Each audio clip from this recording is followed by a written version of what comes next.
大家好，我係阿影，今日要講嘅係登陸香港大陸製作嘅仿西部片《大風殺》。我嘅標題話在蒙古拍西部片會不會搞錯了什麼啦？呢句嘢入邊至少在蒙古拍呢件事已經係假噶啦，因為係一個電影嘅魔法，其實取景嘅地點係寧夏石嘴山嘅石炭井工業遺址，但係出到嚟呢，其實係有嗰種大漠嘅感覺嘅。當然，導演想做一套西部片，呢個係一個不爭嘅事實。嗰種無法無天啦，嗰種成個鎮得3個警察要對住44個賊嘅瘋狂嘅封閉嘅罪惡啦，嗰種由汽油到無線電到通風報信，全部都 block 晒嘅絕望嘅感覺，全部都有喺度。所以個重點其實係會不會搞錯了什麼？可以講佢淨係搞錯咗一樣嘢嘅啫，係啊，一樣嘢嘅啫。而嗰樣嘢呢，係可以令到成個創作團隊，包括導演同埋編劇自己本身啦，包括演員啦，包括好多人，將佢哋嘅努力全部化為烏有。喺大陸嘅黃金5·1檔期上演，只係有5000萬嘅票房，而香港暫時呢都係得幾十萬嘅啫。所以真正化為烏有嘅，仲有安樂老闆江生嘅現金投資。其實而家香港因為大環境嘅關係啦，願意投資港產片嘅老闆越嚟越少啊，投資額亦都越嚟越少。加上如果投資國內電影都仍然係大蝕嘅話，我只可以講成個前景真係一啲都唔樂觀。問題嚟啦，呢套大風殺佢搞錯咗咩嘢呢？要講佢搞錯咗咩嘢，我就要開始劇透啦。我先至聲明啊，我並冇去睇翻所謂放喺微博嘅番外短片，簡單嚟講就係一啲刪剪片段，因為呢啲嘢從來都只可以用嚟錦上添花，而唔可以用嚟雪中送炭嘅。觀眾喜歡嘅話，可以無限次咁樣去揾彩蛋睇番外，而觀眾唔喜歡嘅話，呢啲嘢就只能夠放喺個網度等生塵啦。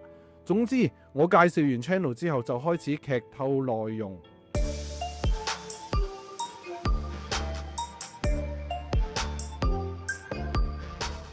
歡迎大家嚟到我哋頻道，我哋頻道主要係做一啲影視評論，每個星期2、4、6出片，麻煩幫手訂閱我哋。想支持我哋嘅話，你可以成為禮貌小寶寶嘅一員，25蚊一個月，每個月最少有4條嘅會員專屬影片，亦都可以俾100蚊成為死極都死唔去嘅行運健康小寶寶，尊貴非常。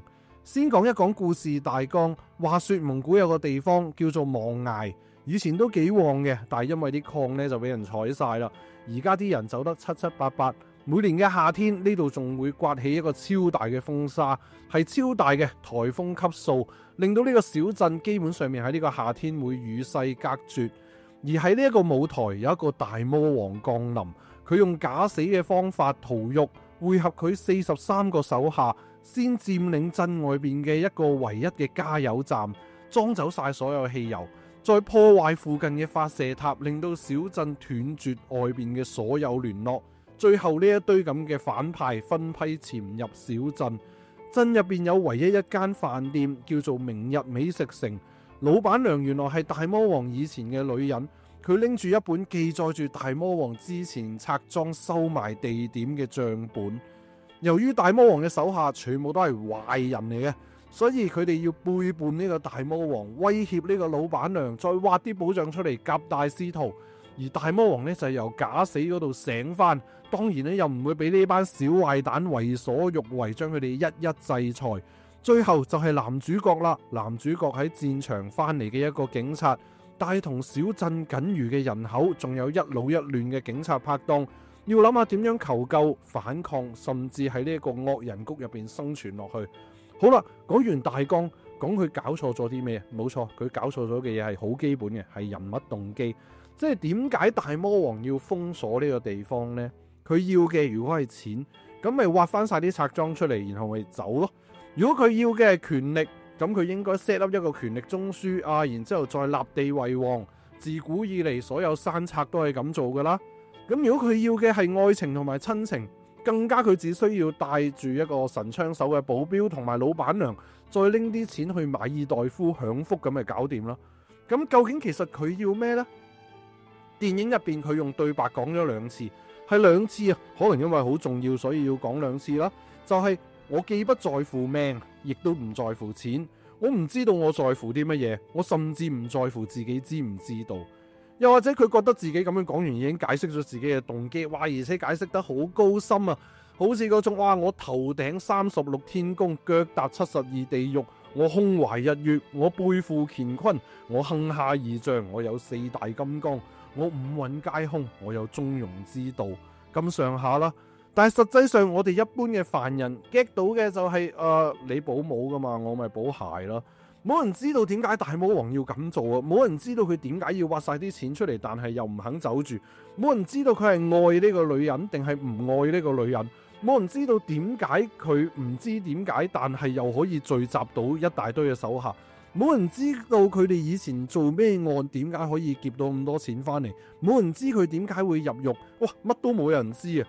其實呢一種戲劇呢，真係只要個奸角夠有型，大魔王夠有型，帶到有共感，令到觀眾既驚佢，既懼怕佢之餘，又了解佢，甚至同情佢。呢啲中間分明嘅英雄電影呢，只要咁樣成功製造到一個奸角，佢就會成功。而家個演員咁努力，扮到同陳奕迅一模一樣，觀眾可能會懼怕佢，可能會驚佢，就同佢啲手下驚佢一樣。因為佢喜怒無常，你唔知佢想點。明明係做賊，但係又嘗試去出月薪俾佢啲兄弟。你可能有好多嘢想比喻啊，導演編劇，但係其實比喻同頭先嗰啲番外 DLC 彩蛋係一樣噶。要觀眾喜歡你，先至會有人有興趣研究。哇，嗰個係咩比喻嚟噶？比喻緊啲咩啊？哇，好正喎！但係一旦你冇辦法只令到觀眾喜歡你，就冇人會關心你落咗個乜嘢比喻喺度。所以佢搞錯嘅嘢就係以為個動機就係連個角色自己都唔知有乜動機，呢件事好型。Sorry 啊，呢件事一啲都唔型啊，因為觀眾未認識呢個角色之前，對於觀眾嚟講，嗰個角色嘅動機就係唔知有咩動機啊嘛。而當觀眾認識呢個角色之後，觀眾就知道咗，哦，原來呢個角色嘅動機就係連個角色自己都唔知自己有咩動機。喂，聽到呢度，就算你冇睇過呢套戲，你都會明白觀眾會嬲咩啦。就係同你而家嬲我嘅一樣啊！你呢一刻嘅心聲啊，就係哇，屌你講咩啊？屌你老味，係咪咁啊？如果係嘅話，歡迎喺留言度留低講咩啊？屌你老味7個字。以後落面聽住噶啦，佢叫打我先打噶咋，真係。有啲咁嘅嗜好啊，咁大個仔都未聽過。呢一套無論點計都一定算係英雄電影，只不過嗰個英雄係超級無力，44個賊，3個警察。3個警察夾埋得1支槍，10幾粒子彈，仲要第一次交戰嘅時候喺嗰個羊棚度就已經打晒嗰10幾粒子彈，根本由頭到尾係完全冇得打嘅。主角可以做嘅嘢不外乎係 bluff 啦，即係扮嘢啊、大佢啊咁樣啦，又或者嘗試同外界聯絡啦。最後仲有嘅就係等。衰啲講句啊，基本上面嗰44個反派主角係冇一個係由佢殺死嘅。主角陣營入邊只係得西藏人殺死咗嗰個神槍手，其餘嘅反派包括老闆娘佢就係用一個手榴彈同一堆人同歸於盡啦。神槍手就殺咗其餘大部分嘅幹部啦，然後風沙呢就殺埋最後剩翻嘅反派，而大魔王最後係俾主角上孖葉拘捕嘅。其實主角真係冇乜做過嘢噶，同電影首尾呼應嗰個位一樣，佢係一隻負責報喪嘅貓頭鷹，齋報嘅啫。唔係好做到其他嘢嘅，包括保護佢2個同僚。當個主角咁被動，同時大魔王又自己都唔知自己有咩動機嘅時候，中間發生嘅一切事件都變得好迷幻，好似唔知食咗咩咁樣。啲場景係好靚啊，設計係好型啊，但係問題係支持佢哋嘅2大樣嘢，主角嘅魅力同埋反派嘅動機都缺席咗。呢個就正正係導演同埋編劇搞錯咗嘅地方。有時我明白啊，當你好中意西部片，你就會想拍一部好 hardcore 嘅西部片，令到呢個世界可以有更加多嘅人接觸到西部片啊嘛。如果成功嘅話，甚至可能可以開創一個中國西部片嘅風潮，好似悟空啊、哪吒啊咁樣，做一個文化輸出，去同美國1960年代最精彩嘅西部片決一高下，就好似今日中國嘅登月計劃咁樣，可以去同阿波羅計劃決一高下。但係如果唔成功嘅話，就只能接受投資嘅錢一去不復返啦。其實問題一直都存在嘅，無論係西部片啦，或者其他咁樣嘅類型片，其實死忠嘅支持者就係人數唔夠，就係未必可以將呢個古仔推到俾圈外嘅人。又或者如果你要將呢一種故仔推俾大眾，你要做嘅嘢就係減少甚至乎刪除晒嗰啲只有愛好者先至明白嘅理所當然嗰種係咁噶啦，西部片係咁噶啦，要咁樣掹走晒呢啲係咁噶啦，先至有機會令到大眾接受。如果同我一樣唔係好接受到呢個食字戲名大風沙嘅你呢，歡迎 CLS comment like 同埋 subscribe 我哋嘅頻道，或者加入我哋成為小寶寶嘅一份子。如果我哋幫你避開到一啲爛戲，你可以去撳呢個 icon 幫補下我哋嘅戲飛錢。多謝咁多位會員，特別係一眾死極都死唔去嘅行運健康小寶寶，你嘅支持係我哋做落去嘅動力。我係阿影，下次再見。